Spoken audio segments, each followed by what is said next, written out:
आज असम के तामुलपुर में पीएम मोदी ने जनसभा को संबोधित किया और विरोधियों पर जमकर बरसे। कम्युनलिज्म और सेकुलरिज्म की परिभाषा समझाई।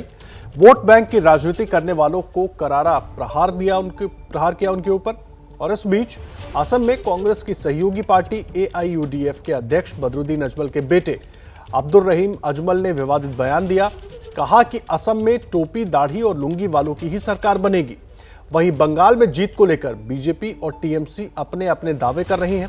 नड्डा ने कहा कि बीजेपी बंपर वोट से जीत हासिल करेगी। टीएमसी ने कहा है कि बीजेपी का सफाया होगा। दूसरी ओर अमित शाह मिशन दक्षिण पर हैं। तमिलनाडु में जनसभा और रैली करेंगे।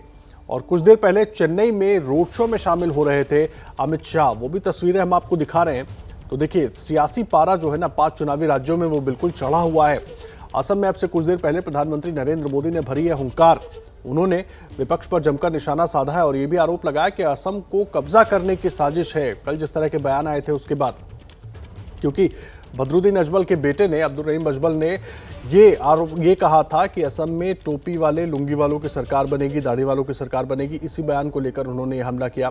और बंगाल की बात करें, वहां पर टीएमसी और बीजेपी बिल्कुल आमने सामने है और एक दूसरे पर लगातार आरोप प्रत्यारोप का दौर चल रहा है।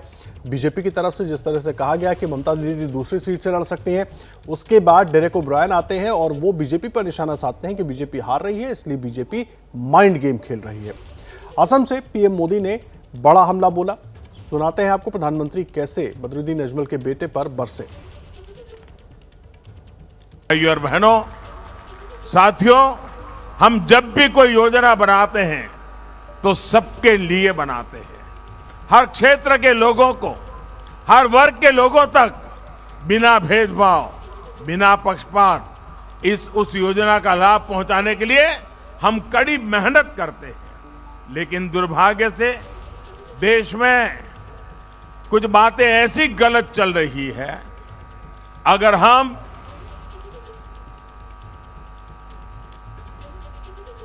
समाज में भेदभाव करके, समाज के टुकड़े करके अपनी वोट बैंक के लिए एक टुकड़े के लिए कुछ फेंक दें, कुछ दे दें, तो दुर्भाग्य देखिए, उसको देश में सेक्युलरिज्म कहा जाता है। लेकिन अगर सबके लिए काम करे, जो भी इसके हकदार है, कोई भेदभाव बिना, कोई टिकड़े किए बिना अगर सबको देते हैं तो फिर कहते हैं ये कम्युनल है। भाइयों बहनों, हमारा तो मंत्र है सबका साथ, सबका विकास, सबका विश्वास।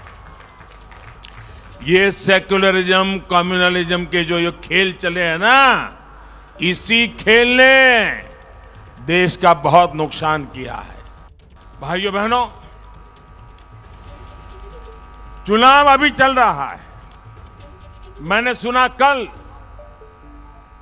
कुछ लोगों ने घोषणा कर दी है। उसमें 2 बातें हैं।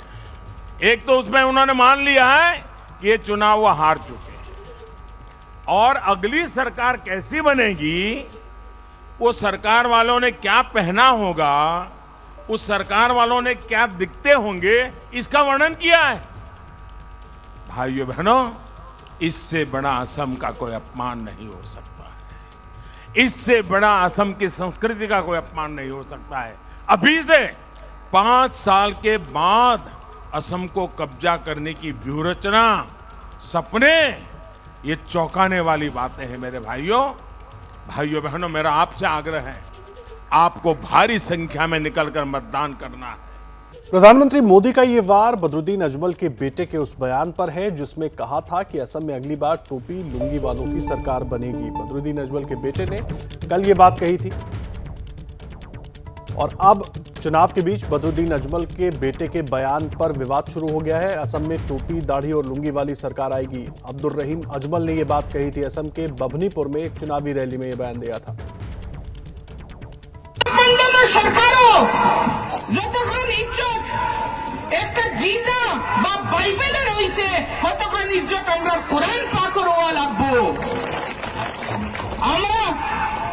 সবে মিলিয়া এই সরকার চালাইমু বাইয়াই এবং মানুষ আপনার সরকার হইব, গরিব মানুষ উন্নতির সরকার হইব আমরা দাড়ি টুপি লুঙ্গি আলা মানুষের সরকার হইব